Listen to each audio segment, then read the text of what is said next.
Nos meus atendimentos, qual foi o mais desafiante? Bom, o maior desafio e realização talvez tenha sido o momento que eu tive de ser anestesista de emergência numa emergência.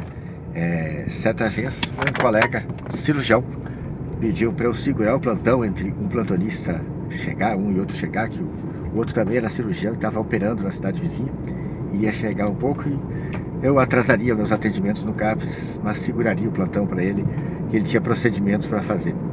Tinha colonoscopia para os pacientes preparados para ele fazer ali às 13 horas. Então eu segurei o plantão ali às 13 horas, esperando que até às 14 o outro chegasse. E aí só tinha um problema, ele me passou o plantão, dizendo, ó, tem esse caso aqui, 30 e poucos anos, a moça, com pressão baixa, chocada e bastante pálida, aguardando chegar ao laboratório. E ele diz, ó, não tem ultrassom hoje na cidade, não tem sobreaviso de ultrassom. E essa paciente há uma semana fez uma curetagem de um aborto retido e evoluiu com dor, veio no obstetra hoje e ele mandou para cá. A gente mediu o comprador, ela está chocada, não chegou os exames ainda, talvez esteja sangrando aí, ou tenha perfuração de alça. A curetagem é um acidente de percurso que pode acontecer, de perfurar o útero e perfurar alguma alça, né? Mas aí a paciente faria febre, não tinha febre. E verifiquei a paciente pálida, a pressão lá embaixo, inaudível na verdade já. Logo em seguida chegou ao laboratório, a paciente tinha 20 de hematócrito. O normal é 40, 45, tá? Tinha perdido talvez mais da metade da volemia aí já. E eu liguei para o cirurgião do sobreaviso, cirurgião geral. Falei, doutor Magno, tem a paciente assim, assim. Ele virou e disse, não, doutor, pelo que você está me falando, o caso é para o obstetra. Então eu digo, doutor, o obstetra vai resolver só as coisas gineco-obstétricas. E eu tô com medo que essa paciente tenha mais coisas. Eu enchi a bola dele, né? Falei, não, se ela tiver perfuração de alça, vamos precisar do senhor. Ele falou, tá bom, chama o anestesista, então eu tô indo para o hospital. A UPA era do lado do hospital. Procuramos de tudo que foi jeito, nosso sobreaviso de anestesia, não encontramos. O Dr. Bach me avisou que já estava no centro cirúrgico, traz a paciente, dizer, levei a paciente na ambulância, cheguei, entreguei a paciente na porta do centro cirúrgico, ia dando tchau, e ele disse, não, não, o senhor vai entrar para ficar na cabeceira da paciente, tomando conta dela, porque eu vou anestesiar, vou fazer a hack. Entrei lá, tive a surpresa que já estava lá o obstetra, o Dr. Bach, mas chamou o obstetra para ajudar ele a operar. E ele aplicou a anestesia hackiana na coluna da paciente, e essa anestesia não pegou. A paciente continuou com toda a sensibilidade, com toda a mobilidade. Aí o Dr. Bach Matias Toledo sabe lidar com o leitinho do Michael Jackson? Eu falei, com o Propofol eu não sei lidar, só com midazolam e fentanil. Vai para cima. Fui lá, anestesiei a paciente com fentanil e midazolam, entubei a paciente, não soube ligar o carrinho de anestesia de jeito nenhum, então eu mantive durante toda a cirurgia ambusando, né, apertando a bolsa de ventilação. A paciente estava chocada, coloquei infusão de soro com dopamina, né, para elevar a pressão da paciente, recuperamos, chegamos até quase 10 de pressão, 100 por 6 de pressão.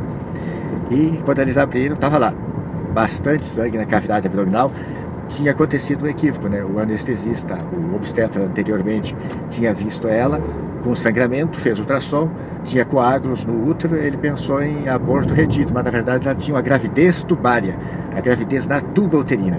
E depois da curetagem dele, com o passar dos dias, essa tuba rompeu e aí sangra para toda a cavidade abdominal, e é um caso de emergência médica. A paciente pode morrer realmente, e é o que aconteceria se ao nós não encontrarmos o nosso sobreaviso de anestesia, a gente por acaso decidisse transferir ela para outra cidade. Isso ia demorar um tempo burocrático, um tempo logístico para transferir ela de Timbó a Blumenau pela BR-470, que é extremamente demorado o trânsito. A gente iria perder essa paciente. Então a reflexão que fica é que a gente fez o que tinha que fazer, era emergência, a paciente saiu bem. Chamei no final da cirurgia o colega clínico do sobreaviso do hospital para me ajudar a extubar a paciente ficou bem, mantivemos a dopamina, infundimos 6 bolsas de hemácias, né, 6 bolsas de sangue para recuperar o hematócrito dela, que no final da cirurgia foi 15, normal 45, o hematócrito dela foi 15, tinha perdido pelo menos 2/3 da volemia de sangue dela. E depois desse fato, vários colegas médicos vieram me dizer, Toledo, você é louco, fazer anestesia na paciente, você é psiquiatra. Vê que o próprio médico não entende direito a legislação a que ele está sujeito. Era uma situação de emergência e ao médico é permitido atuar em todas as áreas, inclusive no consultório. O que o médico não pode fazer é anunciar uma especialidade que ele não tem. E na situação de emergência, se você é o médico que está na situação, é você que tem que agir. Infelizmente, a gente estava preparado para fazer isso, porque a gente sabe lidar com a emergência. Se eu nunca tivesse feito pronto-socorro, emergência, eu não estaria preparado, talvez, para manejar a via aérea da paciente, para sedar, para pôr a paciente em coma. Mas como a gente faz plantão, a gente precisa estar preparado para isso, e era o que tinha que ser feito. Aliás, é coisa muito ruim de se ver, é médico sem decisão, médico sem coragem, médico preguiçoso, às vezes, para fazer as coisas. Há anos passados disso, agora a gente reflete. O colega estava querendo resolver o problema dos pacientes dele que estava esperando para colonoscopia. Não queria ficar esperando o outro vir, que teve que reoperar uma paciente ali na cidade vizinha. Mas às vezes, se a gente tem mais decisão, talvez se fosse eu ou cirurgião no plantão, tendo uma paciente chocada, tendo os pacientes em jejum, com o colo preparado para fazer as colonoscopias, talvez eu dissesse, ó, libera os pacientes da colonoscopia, manda comer, prepara para a semana que vem, que eu tenho que operar essa paciente agora aqui que está chocada. Porque a pergunta que se faz é, por que essa paciente chegou de manhã, chocada, pálida, com esse histórico de curetagem há uma semana, e por que já não tinham aberto essa paciente? Porque não tinha ultrassom, porque não tinha laboratório? Laboratório e ultrassom é secundário, a clínica é soberana. Já era mandatório. Paciente que fez uma curetagem, que tinha sangramento vaginal, que está chocada, é lógico que essa paciente está sangrando o útero ou as trombas, ou está séptica por uma perfuração de alça. Qualquer das cirurgias, qualquer dessas situações, é mandatório abrir essa paciente, fazer uma laparotomia exploradora para tratar. Seja sepse por fezes na cavidade, seja choque hipovolêmico por sangramento da tuba uterina, ou seja sangramento uterino, as três situações vão requerer cirurgia. Retirar a trompa, retirar o útero, lavar a cavidade se for sepse por perfuração de alça. E os médicos ficaram pensando, não tem ultrassom, vou esperar o laboratório, e a paciente estava ali com a clínica toda mandatória de operá-la.